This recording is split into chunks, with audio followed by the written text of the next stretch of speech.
स्वागत है आपका अपने YouTube चैनल पर। जैसा कि आप लोग जानते हैं, यहाँ पे हम लोग सी-टेट के जो भी प्रीवियस ईयर के क्वेश्चन पेपर हैं उनकी प्रैक्टिस कर रहे हैं। मैथ्स की वीडियो जो है वो कंटिन्यू डाली जा रही हैं, जहाँ से आप लोग जो है वो अपनी मैथ्स की तैयारी कर सकते हैं कि किस टाइप के क्वेश्चन जो है वो सी-टेट के एग्जाम में पूछे जाते हैं। उसी श्रृंखला में आज हम आपके लिए लेके आए हैं सी-टेट का EVS का क्वेश्चन पेपर। ये आप लोगों का प्रीवियस ईयर का क्वेश्चन पेपर है जो कि 28 दिसंबर 2022 का है। तो यहाँ पर हम लोग इन सारे क्वेश्चंस को डिस्कस करेंगे। हम लोग पहले जो प्रीवियस ईयर के क्वेश्चन पेपर हैं उनको डिस्कस करेंगे, उसके बाद में जो एक तरीके से प्रैक्टिस सेट है उस तरीके का लेके आएंगे, कुछ क्वेश्चंस लेके आएंगे जो कि आप लोगों के EVS से रिलेटेड होंगे, जिससे कि आप लोगों को आइडिया लगेगा कि आप लोग अपना कितना स्कोर जो है वो गेन कर सकते हैं। यानी कि पहले प्रीवियस ईयर से आप लोग प्रैक्टिस करेंगे, उसके बाद में उन क्वेश्चंस को, उस टाइप के क्वेश्चंस को या कैसे क्वेश्चंस आते हैं सी-टेट में, उन क्वेश्चंस को हम आपके लिए लेके आएंगे। तो चलिए स्टार्ट करते हैं आज की वीडियो। पहला क्वेश्चन यहाँ पे ये है कि निम्नलिखित में से किसी अध्यापक का कौन सा कथन लिंग पूर्वाग्रह का प्रदर्शन करता है। यानी कि लिंग पूर्वाग्रह क्या होता है? जो कि लिंग से संबंधित भेदभाव है उन चीज़ों को प्रदर्शित करता है। विकल्प देखिएगा, पहला विकल्प है विद्यार्थियों, तुम सभी ने अच्छा काम किया। तो विद्यार्थियों में कौन आएगा? लड़के और लड़की दोनों ही आएंगे। तो ये कहीं से लिंग को लेकर के कोई भी भेदभाव नहीं हो रहा है। अगला देखिए, विकल्प जो है आपको दूसरे नंबर का, लड़कों तुम हमेशा शोर मचाते हो। ये केवल एक स्पेशली लड़कों के लिए कहा जा रहा है। तो ये जो कथन है वो आपका लिंग पूर्वाग्रह का प्रदर्शन के अंतर्गत आएगा, क्योंकि अन्य जितने भी विकल्प है उनमें सब में विद्यार्थी या फिर लड़के और लड़कियों दोनों की ही बात की गई है। तो इसी तरीके से आप लोगों का जो ऑप्शन नंबर 2 है वो बिल्कुल सही होगा। ये कथन आपका लिंग पूर्वाग्रह का प्रदर्शन करता है। नेक्स्ट क्वेश्चन देखते हैं, सौर सेल के निर्माण हेतु किस पदार्थ का उपयोग किया जाता है। तो देखिए, जब आप लोगों का सौर सेल बनता है तो उसके निर्माण में सिलिकॉन का प्रयोग किया जाता है। ऑप्शन नंबर आपका 4 सही है। और कमेंट करके बताइए कि सिलिकॉन वैली किसे कहा जाता है। इंडिया में किस सिटी को सिलिकॉन वैली के नाम से जानते हैं, ये आप लोग कमेंट करके बताइएगा। नेक्स्ट क्वेश्चन देखते हैं, निम्नलिखित में कौन सा कथन लिंग रूढ़िबद्धता का प्रदर्शन करता है। तो लिंग रूढ़िबद्धता का प्रदर्शन क्या करता है? पहला देखिए, समानता, लड़कियां लड़कों से बेहतर खाना बनाती हैं। पहला तो आपका ऑप्शन ये है। एशियाई लोग खेलों में अच्छे नहीं होते हैं। इसमें समस्त एशियाई में जितने भी एशिया में लोग हैं सबकी बात की जा रही है। समानता, लड़कों की तुलना में लड़कियों का पेशीय द्रव्यमान कम होता है। तो देखिए, ऑप्शन नंबर आपका पहला और थर्ड, इन दोनों ऑप्शन में आप लोगों को कन्फ्यूजन होगा। थर्ड में क्या लिखा है कि समानता, लड़कों की तुलना में लड़कियों का पेशीय द्रव्यमान कम होता है। ये बिल्कुल सही है। साइंटिफिक रीजन की दृष्टि से अगर देखें तो लड़कियों का भार जो होता है वो लड़कों से कम होता है। तो ये एक तरीके से आप लोगों का फैक्ट है। फैक्ट कभी भी लिंग रूढ़िबद्धता के अंतर्गत नहीं आते हैं। ये एक तरीके से आप बोल लीजिए कि यूनिवर्सल ट्रुथ है या फिर फैक्ट है कि लड़कों की तुलना में लड़कियों का जो द्रव्यमान होता है या फिर जो भार होता है वो कम होता है। बिल्कुल सही है। तो ये आपको रूढ़िबद्धता के अंतर्गत नहीं आएगा। रूढ़िबद्धता के अंतर्गत कौन सा आएगा? पहला आएगा कि समानता, लड़कियां लड़कों से बेहतर खाना बनाती हैं। ऐसा बिल्कुल भी नहीं है। लड़कियों से भी बहुत से लड़के होते हैं जो लड़कियों से भी बेटर खाना बनाते हैं। शेफ वगैरह देखिए आप लोग, तो शेफ में आपको फीमेल भी मिलेंगे, मेल भी मिलेंगे। यानी कि खाने का लेकर के ऐसा कोई भी इसमें रूढ़िबद्धता नहीं है कि सिर्फ लड़कियां ही बेहतर खाना बना सकती हैं। तो इसीलिए ऑप्शन नंबर 1 बिल्कुल सही है। नेक्स्ट क्वेश्चन देखते हैं कि नर चिड़िया बहुत सारे सुंदर बनावट वाले घोंसले बनाता है और मादा चिड़िया इनमें से सबसे बढ़िया घोंसला अपने अंडे देने के लिए चुनती है। देखिए, ये क्वेश्चन है। इसके ऑप्शन पढ़ने से पहले एक बात बता दें कि सी-टेट की अगर आप लोगों को तैयारी करनी है तो NCERT से पढ़िए। NCERT में जितनी भी चीज़ें आती हैं, आप लोग NCERT की GS से कोई भी बुक ले लीजिए जो कि सी-टेट पे बेस्ड हो। उसमें NCERT के जो भी आंसर रहते हैं वो बिल्कुल तुरंत होते हैं और उन पर कभी भी विवाद नहीं होता है। तो जब भी आप लोग को सी-टेट की तैयारी करनी हो तो आप लोग कोई भी NCERT की ऐसी बुक ले लीजिए जो कि टेट और सी-टेट के लिए लाभदायक होती है। वहाँ से आप लोग अपनी EVS की तैयारी करिए। आप लोगों को एक एक क्वेश्चन बिल्कुल हूबहू वैसा ही मिल जाएगा जैसे कि आप लोग सी-टेट में क्वेश्चन जो है वो पूछे जाते हैं। इसके ऑप्शन क्या हैं कि बया, जिसको जुलाहा चिड़िया बोलते हैं, फाख्ता, दर्जन चिड़िया या फिर शक्करखोरा। तो इसका क्वेश्चन नंबर पढ़िए कि नर चिड़िया बहुत सारे सुंदर बनावट वाले घोंसले बनाता है। यानी कि क्या होता है कि जितने भी नर होते हैं, नर चिड़ा बोलते हैं या चिड़िया वो बोलते हैं, तो वो क्या बनाते हैं? घोंसला बनाते हैं, घोंसले का निर्माण करते हैं। और मादा क्या करती है? इन सारे घोंसलों को देखती है, उस घोंसले में उसको जिसका घोंसला पसंद आता है वो उसी में अपना घर बनाती है और उसी को अपने अंडा देने के लिए चुनती है। तो ये किसकी विशेषता हो गई है? ये विशेषता है आपकी जुलाहा चिड़िया की। ऑप्शन नंबर 1 बिल्कुल सही है। जुलाहा को क्या बोलते हैं? तो इसको बया भी बोलते हैं। ये चिड़िया क्या करती है कि सारे नर, जितने भी नर जो हैं वो अपने घोंसलों का निर्माण करते हैं, सबके घोंसलों को देखती है और जो घोंसला उसको पसंद आता है उसी में अपने अंडे देती है। फाख्ता किसके लिए प्रसिद्ध है? तो इसका क्वेश्चन इस तरीके से बनता है कि ऐसा कौन सा पक्षी है जो कि झाड़ियों के बीच में या कांटों के बीच में अपने अंडे देता है या अपना घोंसला बनाता है? तो वो कहलाता है फाख्ता। जब भी हम लोग रोड पर जाएंगे तो साइड में आप लोग देखते हैं झाड़ियाँ रहती हैं, कटीली झाड़ियाँ होती हैं, तो उन झाड़ियों में इस फाख्ता का घोंसला होता है। दर्जन चिड़िया किससे फेमस होती है?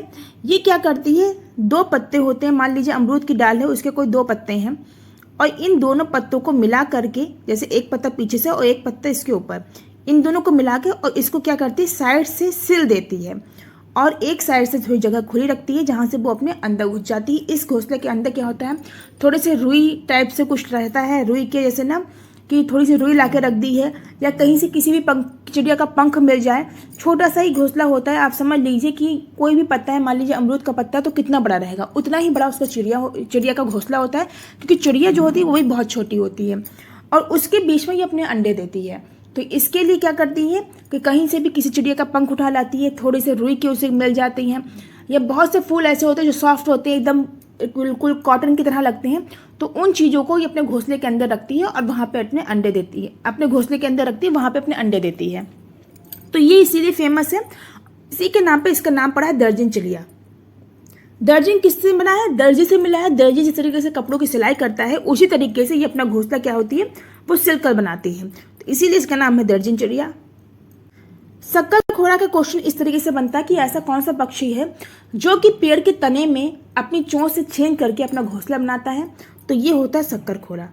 ऑप्शन आपका, इस क्वेश्चन का ऑप्शन कौन सा सही था? तो ये थी बया, जो कि नर जितनी भी चिड़िया अपने घोंसला बनाती हैं उनको देखती है, जो घोंसला उसको पसंद आता है वहीं पे अपने अंडे देती है। नेक्स्ट क्वेश्चन देखते हैं, निम्नलिखित में कौन से कीट समूह में रहते हैं, उन सभी की विशिष्ट भूमिका बटी हुई है? तो देखिए समूह में क्या रहता है, मधुमक्खियां हमेशा अपने समूह में देखी होंगी कि कहते हैं मधुमक्खियां उड़ रही हैं, छत पे नहीं जाना, या मधुमक्खियों ने वहां पर अपना घोंसला बना लिया। तो ये कहाँ अकेली नहीं होती, इसका झुंड होता है, समूह होता है। चींटियां भी हमेशा अपने एक समूह में देखी होगी, एक के बाद एक लाइन लगी होती चींटियों की। कभी आपने मकड़ी देखी है कि मकड़ी के छत्ते में एक नहीं 2-2, 3-3 या 4-4 मकड़ियां बैठी हों? कभी नहीं देखा होगा। तो हमेशा मकड़ी का एक ही छत्ता होता है, उस छत्ते में सिर्फ वो एक मकड़ी ही रहती है। अगला जो ऑप्शन है आपका वो है ततैया, दीमक और चींटियां। ये किस में रहती हैं? समूह में रहती हैं, इसीलिए ऑप्शन नंबर इसका दूसरा बिल्कुल सही है। नेक्स्ट क्वेश्चन है आपका, फूलों की पहचान कीजिए। केवल रात में ही खिलता है, औषधि बनाने में काम आता है, रंगाई के लिए काम आता है, पूरे वर्ष भर खिलता है। तो ये आपको क्रम बताना है। तो देखिए रात में कौन सा खिलता है, रात में जो फूल खिलता है उसका नाम होता है रात रानी। देखिए किसी भी ऑप्शन में आपको रात रानी मिल रहा है, बिल्कुल मिल रहा है। ऑप्शन नंबर 2 देखिए रात रानी, ऑप्शन नंबर 2 में ही आपको मिल गया, पहले में रात रानी, आगे देखने की जरूरत नहीं है। ऑप्शन नंबर 2 बिल्कुल सही है। रात में क्या खिलता है? रात रानी। औषधि बनाने के लिए गुड़हल के फूल का प्रयोग होता है, रंगाई के लिए गेंदा, और जो पूरे वर्ष भर खिलता है उसकी विशेषता क्या है? वो गुलाब का पेड़ या पौधा होता है। नेक्स्ट क्वेश्चन देखते हैं, मधुमक्खी के छत्ते में मधुमक्खियों के बारे में निम्नलिखित में कौन सा कथन सही नहीं है, वो आपको बताना है। केवल रानी मक्खी अंडे देती है, बिल्कुल सही है। श्रमिक मक्खी यानी कि काम करने वाली मक्खी नर मक्खी होती है, यही ऑप्शन आपका गलत है, क्योंकि श्रमिक मक्खियां बोलना या जो मक्खियां छत्ते का निर्माण करती हैं उसके लिए रस लेके आती हैं, या जो एक तरीके से श्रमिक मक्खी या काम करने वाली मक्खियां होती हैं वो आपकी मादा मक्खियां होती हैं। हमेशा ध्यान रखिए, मधुमक्खियों से क्वेश्चन आता है, मादा मक्खी श्रमिक मक्खी होती है, नर मक्खी नहीं होती है। छत्ते में कुछ नर मक्खियां होती हैं जिनकी कोई इतनी अहम भूमिका नहीं होती है, और छत्ते में केवल एक ही रानी मक्खी होती है, बिल्कुल सही है। यही रानी मक्खी क्या होती है? एक पथ प्रदर्शक का कार्य करती है, यानी कि ये रानी मक्खी जहां भी जाएगी बाकी मक्खियां इसके पीछे पीछे आएंगी। तो ये रानी मक्खी क्या होती है? यही रास्ता चुनती है कि हमको किस रास्ते में जाना है, और उसके पीछे बाकी सारी मक्खियां जो है वो आती हैं। नेक्स्ट क्वेश्चन देखिए, निम्नलिखित में कौन सा समूह फल का है? तो देखिए ये क्वेश्चन आपका था, एक बार मैं आपको बता देती हूँ। आलू किसके अंतर्गत आता है? आलू तना होता है। मूली क्या होती है, जड़ होती है। टमाटर केला क्या है, तो ये तो फल के अंतर्गत आ जाएंगे, लेकिन अदरक क्या है, प्रकंद यानी कि तने का एक भाग है। उसी तरीके से आलू भी तने का एक भाग है। तो ये क्वेश्चन आपका विवादित था। इसमें ऐसा कोई भी समूह नहीं है जो केवल फल का जो है फल होने का बताए, या फिर जहाँ पे केवल फल दिए हो, ऐसा कोई भी विकल्प नहीं है। तो ये क्वेश्चन आपको विवादित था और इसमें सभी स्टूडेंट्स को 1 नंबर कॉमन मिला था। अगला क्वेश्चन देखते हैं। भारत के अन्य इलाकों में पाई गई बावड़ियों के संबंध में कौन सा कथन सही नहीं है। तो देखिए, पहले मैं आपको बता दें बावड़ियाँ क्या होती हैं। ये मुख्यतः राजस्थान इलाके में पाई जाती हैं। आपने कोई मूवी देखी होगी, या कभी आप अगर राजस्थान गए हैं या राजस्थान से बिलोंग करते हैं तो आपने देखा होगा, इसमें क्या रहता है, सीमेंट का एक कुआं टाइप से रहता है। मोस्टली क्या होता है, चौकोर होता है। और इस सीमेंट का कुआं या फिर सीमेंट के तरीके से अंडरग्राउंड में आप मान लीजिए कमरा टाइप की बना देते, 4 दीवारी होती है। ये 4 दीवारी सीमेंट की होती है और इसके अंदर जल भरा होता है। इन चारों दीवारों के बाहर क्या होता है, सीढ़ियाँ होती हैं इस बावड़ी में जाने के लिए। यानी कि चारों तरफ क्या होती हैं, तो सीढ़ियाँ होती हैं और ये सीढ़ियाँ नीचे की तरफ जो है वो रास्ता दिखाती हैं जाने के लिए। तो ये कहाँ पाई जाती है, राजस्थान में पाई जाती हैं। अब इसके ऑप्शन पढ़िए। ये जल संरक्षण की पारंपरिक व्यवस्था है, बिल्कुल सही है। प्राचीन काल में और राजस्थान में खास तौर पर क्या होता है कि बारिश कम होती है, शुष्क भूमि है, वहाँ पर रेगिस्तान ज़्यादा है। तो लोग क्या करते हैं, इस तरीके से बावड़ियाँ बना लेते हैं, वहाँ पर जल का संरक्षण करते हैं। जैसे कि वर्षा हुई, वर्षा का जल वहाँ पर एकत्रित हो गया। अगला कौन सा है, बावड़ियों का जल पीने के लिए उपयोग में नहीं लाया जा सकता। ऐसा नहीं है, बावड़ियों का जल जो है वो पीने के लिए भी लोग उपयोग में लाते हैं। ये वर्षा जल संग्रहण और पुनः अवशोषण के सिद्धांत पर आधारित है, बिल्कुल सही है। इनका उपयोग सामुदायिक संसाधन के रूप में किया जाता है, ये भी बिल्कुल सही है। तो कौन सा ऑप्शन इसका कथन सही नहीं है, वो आपका सेकेंड है, बावड़ियों का जल पीने के उपयोग में नहीं लाया जाता है। ऐसे नहीं है, लोग वहाँ पे बावड़ियों का जल है वो पीने के उपयोग में भी लाते हैं। नेक्स्ट क्वेश्चन देखते हैं। एक रेलगाड़ी अहमदाबाद से त्रिवेंद्रम की ओर जाते हुए कई सुरंगों से गुजरती है। ये सुरंगें किन पहाड़ियों में हैं? तो ध्यान रखिए आप लोग, जब भी इस टाइप का क्वेश्चन है तो सबसे पहले मैप का सहारा लीजिए। तुरंत इंडिया का मैप जो है वो अपनी मेमोरी में बना लीजिए। कुछ इस तरीके से जो है वो इंडिया का मैप रहता है, इस तरीके से कुछ होता है मैप। तो आप इस मैप में ध्यान रखिए कि जो आपका अहमदाबाद है, गुजरात है, वो कहाँ पड़ता है, इस साइड में पड़ता है। तो ये जो तट है आपका वो कौन सा तट होता है, ऊपर की तरफ क्या होता है, उत्तर होता है। नीचे क्या है आपका, साउथ या फिर दक्षिण। इधर क्या है आपका, ईस्ट, और इधर क्या है, वेस्ट यानी कि पश्चिम। पूर्व, पश्चिम, उत्तर, दक्षिण। तो ये आप लोग जानते होंगे, इस तरीके से दिशाओं का निर्धारण होता है मैप में। इधर का क्या आएगा, तो ये आपका जो तट होता है ये पश्चिमी तट के अंतर्गत आता है। और अहमदाबाद की लोकेशन क्या है, वो भी लोकेशन आपकी यहीं पे है। तो इस तरीके से एक रेलगाड़ी अहमदाबाद से त्रिवेंद्रम की ओर जाते हुए कई सुरंगें से गुजरती है। ये सुरंगें किन पहाड़ियों में है? तो ये तट आपका कौन सा होता है, ये पश्चिमी तट है। तो यहाँ पे जो घाट है ये किससे होकर गुजरेगी, पश्चिमी घाट से होकर गुजरेगी। अगर बात करेंगे यहाँ पे हम लोग, यहाँ पे जो भी आता है, तमिलनाडु है, आंध्र प्रदेश है, उड़ीसा है, तो ये किसके अंतर्गत आता है, ये आपका आता है पूर्वी तट के अंतर्गत। तो ये जो क्वेश्चन है इसके अकॉर्डिंग आपका आंसर कौन सा सही है, पश्चिमी घाट। नेक्स्ट क्वेश्चन देखते हैं। निम्नलिखित में कौन सा कथन हाथियों के बारे में सही है? हाथियों के झुंड में केवल मादा हाथी और बच्चे होते हैं। तो ये बिल्कुल सही है, क्योंकि जो नर हाथी होते हैं वो जब बड़े हो जाते हैं, या फिर जो बच्चा होता है इसमें जो भी नर होते हैं वो एक समय के बाद में अपने झुंड का त्याग देते हैं। तो इस तरीके से झुंड में केवल हथनियाँ और मतलब मादा हाथी और बच्चे होते हैं। नेक्स्ट क्या है, नर हाथी चारों ओर अकेले ही घूमते हैं। ये भी सही है। तो इस तरीके से आप लोगों का ऑप्शन कौन सा सही है, ऑप्शन नंबर दूसरा सही है। ए और दोनों ही सही है, लेकिन आर जो है वो एक ही सही व्याख्या नहीं करता है। ऑप्शन नंबर 2 सही है। नेक्स्ट क्वेश्चन देखते हैं। नीचे कक्षा 5 के 4 बच्चों के खून की जांच रिपोर्ट में हीमोग्लोबिन स्तर के बारे में बताया गया है। अमन का कितना है, तो 8 है, राधिका का 10, सुरजीत का 14 और मारिया का 6। इनमें से किन बच्चों में रक्त अल्पता यानी कि एनीमिया है? तो आप लोग जानते हैं कि एक स्वस्थ मानव के शरीर में कितना हीमोग्लोबिन होता है, ये होता है आपका 12 से 13 के बीच में। एक स्वस्थ जो शरीर होता है उसमें 12 से 13 के बीच में हीमोग्लोबिन का स्तर रहता है। इससे ज़्यादा है तो बहुत अच्छी बात है, लेकिन अगर 12 से कम है तो ये आपका एनीमिया के अंतर्गत आता है। तो देखिए 12 से कम किस में है, अमन में है, राधिका में है और मारिया में है। इन दोनों में, इन तीनों में क्या होगा, वो रक्त अल्पता की स्थिति है या फिर एनीमिया है इनको। तो इस तरीके से अमन, राधिका और मारिया किस में है, ऑप्शन नंबर 4 में है। इसीलिए ऑप्शन नंबर आपका 4 बिल्कुल सही है, अमन, राधिका और मारिया। नेक्स्ट क्वेश्चन देखते हैं, चिड़िया की आंखों के बारे में निम्नलिखित में कौन से कथन सही हैं। तो इसमें लिखा है सभी चिड़ियों के अपने सिर के दोनों तरफ आंखें होती हैं। तो सभी जो चिड़ियाँ होती हैं उनके दोनों तरफ आंखें नहीं होती। इसमें कुछ चिड़ियाँ हैं जैसे कि कौवा आ गया, आपका कबूतर हो गया या फिर गौरैया हो गई। तो इसमें क्या होता है, इनके सिर के दोनों तरफ जो होती हैं वो आंखें होती हैं। और इनकी आंखों की एक खासियत होती है कि इनकी जो पुतलियां हैं वो घूमती नहीं है। जैसे कि हम लोग क्या करते हैं, अपने सिर को बिना घुमाए ही अपनी आंखों को इधर उधर घुमा करके आसपास का आभास कर लेते हैं। लेकिन जो पक्षी होते हैं इनकी पुतलियां फिक्स होती हैं, इसीलिए ये किसी चीज़ को देखने के लिए अपनी पूरी गर्दन को घुमाते हैं या फिर अपनी गर्दन झटके से घुमाते हैं। कहीं पे आहट होती तो अपनी पूरी गर्दन को घुमा के ये देखते हैं। तो इनकी पुतलियां जो होती फिक्स होती हैं, मूव नहीं करती हैं। अगला क्या है, तो चिड़ियाँ दो भिन्न भिन्न वस्तुओं पर एक ही समय पर दृष्टि केंद्रित नहीं कर पाती।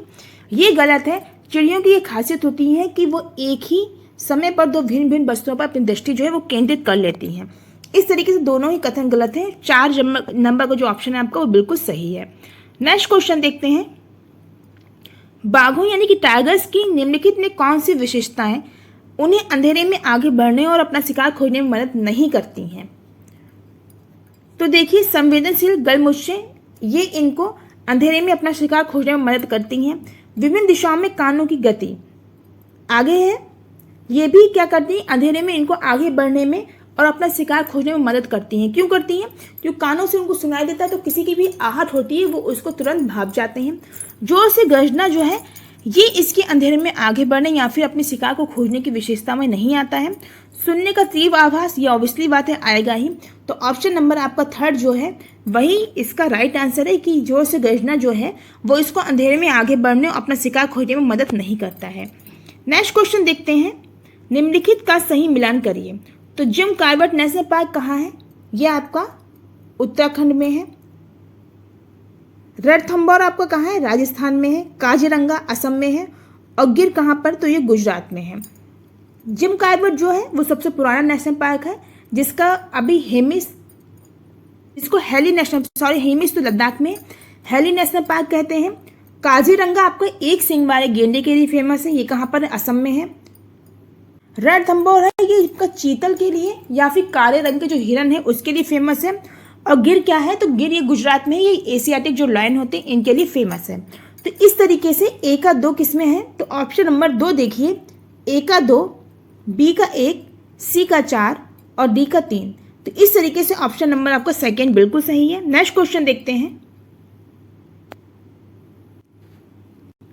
जब पर्यावरण अध्ययन के शिक्षक अपने बच्चों को चिड़ियाघर लेकर जाते हैं तो वे किस उद्देश्य की पूर्ति करना चाहते हैं। तो ये आपको बताना है। ऑप्शन पढ़ते हैं, बच्चों को जानवरों के संरक्षण के प्रति संवेदनशील बनाना, ये भी हो सकता है लेकिन सबसे अच्छा ऑप्शन कौन सा है वो हमको देखना है। बच्चों को मजेदार तरीके से सीखने का मौका देना, वास्तविक जीवन की परिस्थितियों और कक्षा विद्यार्जन के बीच परस्पर संबंध स्थापित करना। नेक्स्ट है, बच्चों में पशुओं को पालने के कौशल को विकसित करना। इसमें सबसे अच्छा जो आपका ऑप्शन है वो 3rd नंबर का है कि वास्तविक जीवन की परिस्थितियों और कक्षा विद्यार्जन के बीच परस्पर संबंध स्थापित करना।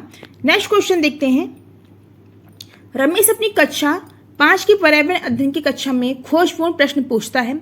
उपयुक्त उद्देश्य विद्यार्थियों को किस कौशल के विकास का नहीं है।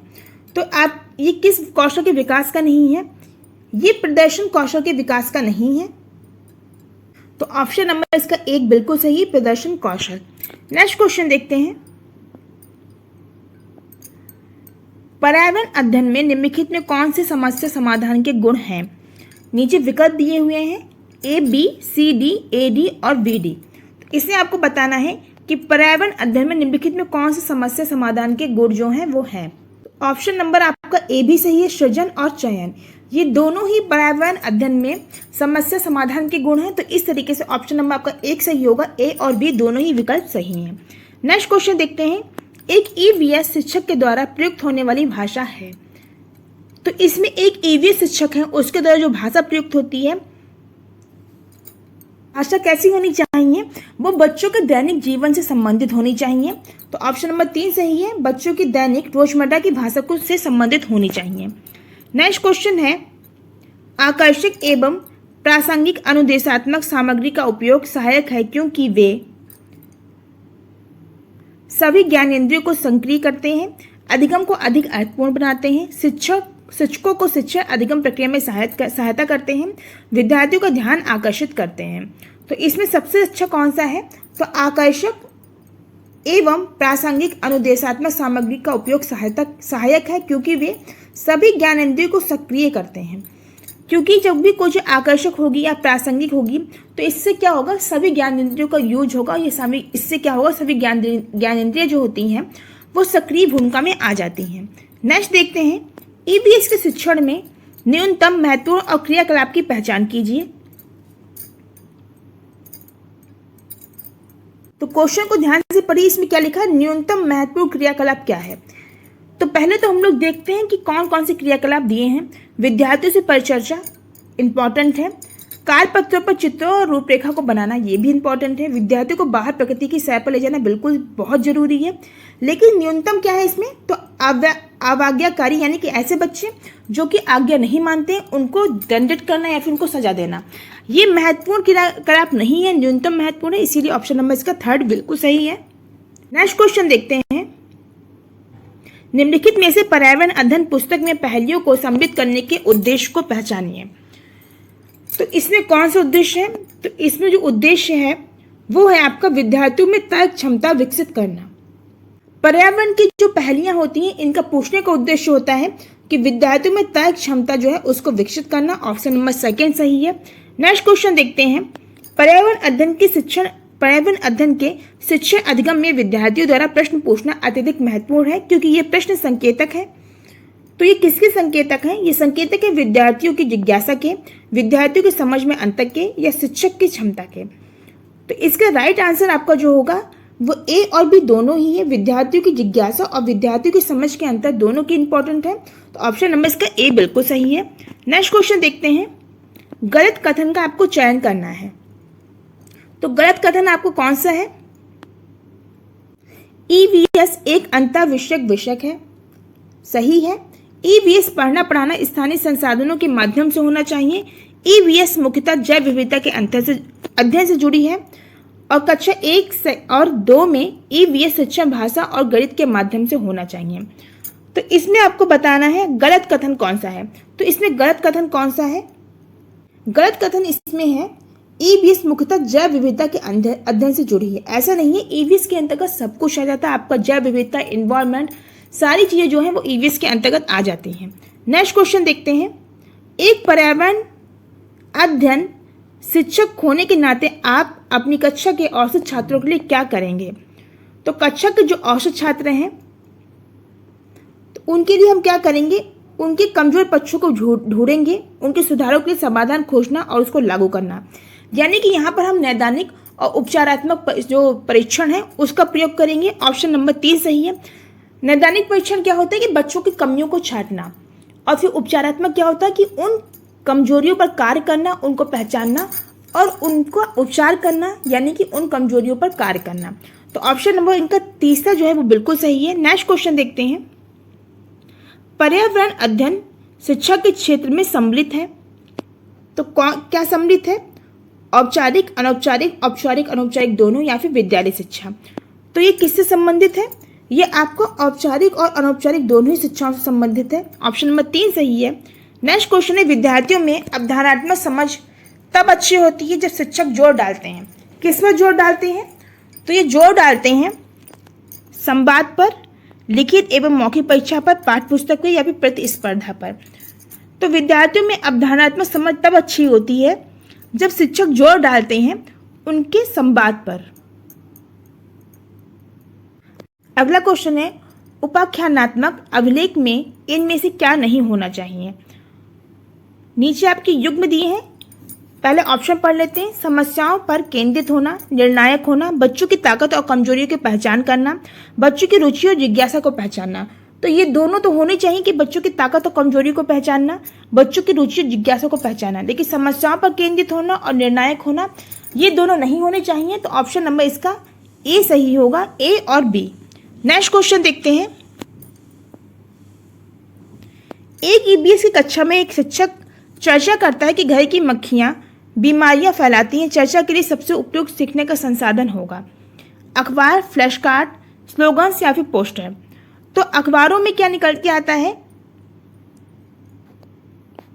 कि कभी कभी कुछ ऐसे अखबार में क्या होते हैं, एक कॉर्नर निकलते हैं, उसमें लिखा होता है कि मक्खियों की से किस तरीके से भोजन दूषित होते हैं, मक्खियों से कौन कौन सी जो बीमारियां हैं वो होती हैं, मक्खियां हमारे लिए किस तरीके से हानिकारक हैं। तो इस संबंध में सबसे सही क्या होगा, इनके क्या होगा, चर्चा के लिए सबसे उपयुक्त जो संसाधन होगा वो अखबार होगा।